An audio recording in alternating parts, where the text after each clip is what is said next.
Hey guys, this is Chris again, coming back to you with another video. Today's video is a little bit different than what I generally do. I'm trying something a little bit different. As you notice, I've been trying to be a little bit more active on the channel. For those of you that don't know me, I'm Chris, I'm the Watch Lounge, and I review everything from entry level, which the highest end that I've had on the channel so far is the Arnold & Sons Globetrotter for about 17 grand. And I also review micro brands and everything in between. Speaking of quick wristwatch check, by the way, I am wearing my Omega Seamaster, my favorite piece. But today's topic is a little bit different than what I usually cover. I just wanted to cover, I know this is not new news to a lot of people, but as the title states, the F.P Journe, there was one F.P Journe, I believe two of them that went recently at the Phillips auction for $1.4 million, which is really crazy, I feel like. And I feel like it's really, it's kind of, I don't know, there's a lot of people that think you should invest in watches, but I don't feel like watches are an investment unless you're somebody like Kevin O'Leary, you know, Mr. Wonderful. If you're watching this, by the way, Kevin O'Leary, which by high chance I doubt you are, let me know, were you the one that bought that one for $1.4 million? Like, unless you're somebody like him that has money to invest in watches like that, they're not really a great investment, in my opinion.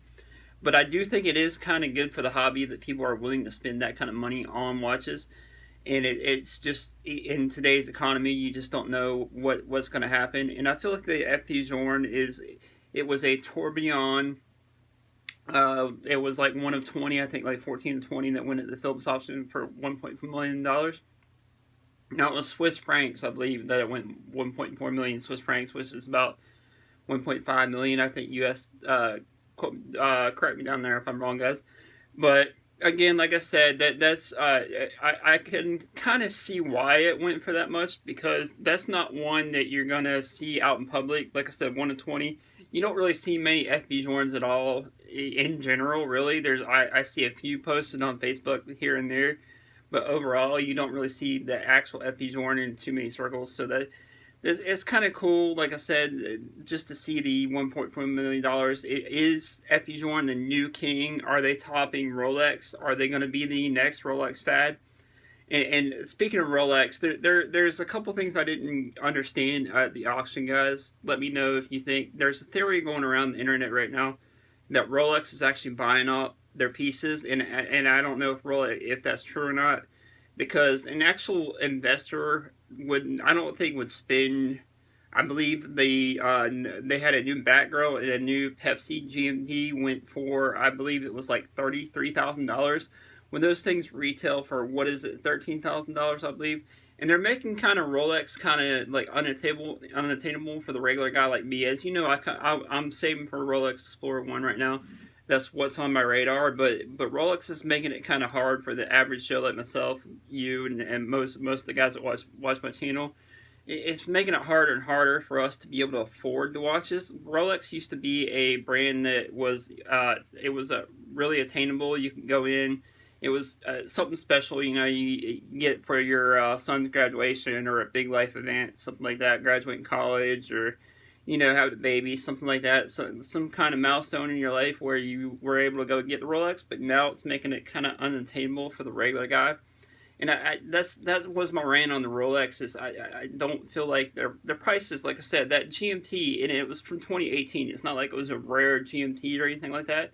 It's just, I know a buddy of mine just picked up a new Batgirl at retail.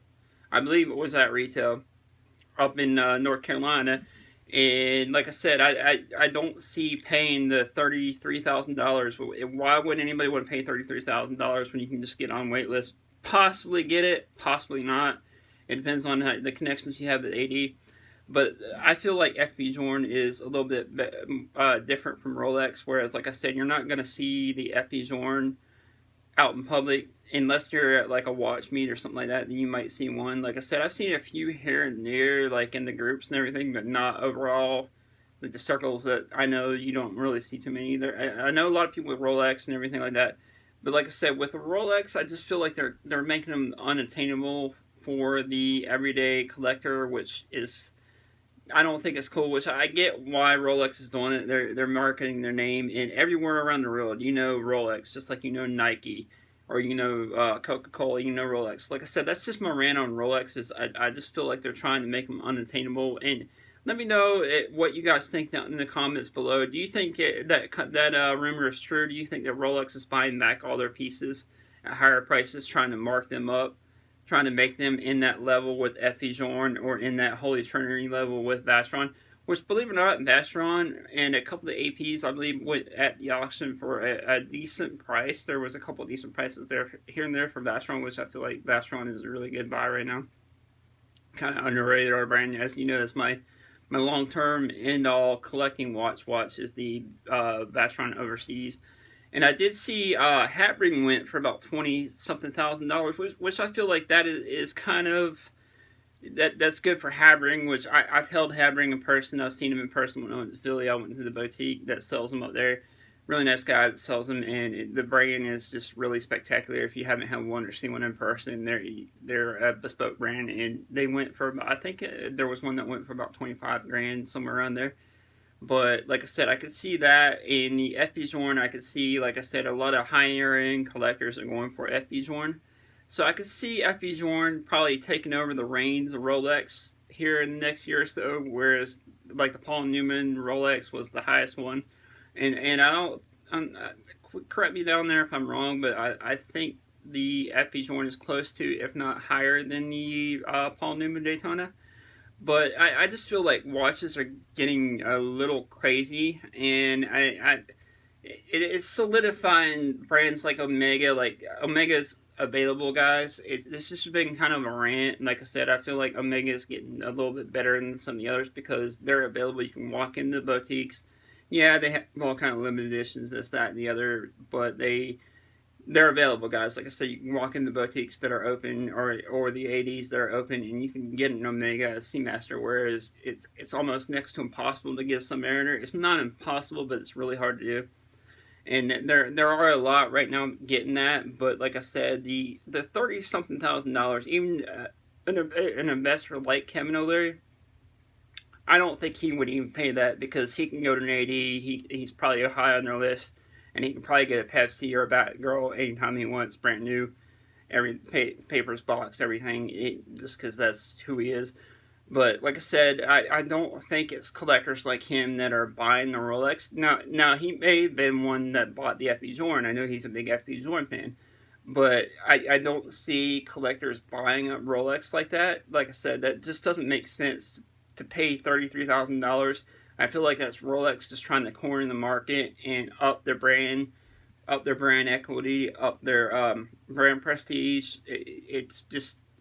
I don't think it's right. Like I said, that's just a rant. Sorry for going on longer than usual, guys. I just wanted to do a little bit different video. Let me know down there in the comments if you like videos like this, like where I do little rants and I go on talk about what's happening right now in the watch industry. Like I said, the auction was a couple days ago, and there were a lot of good buys.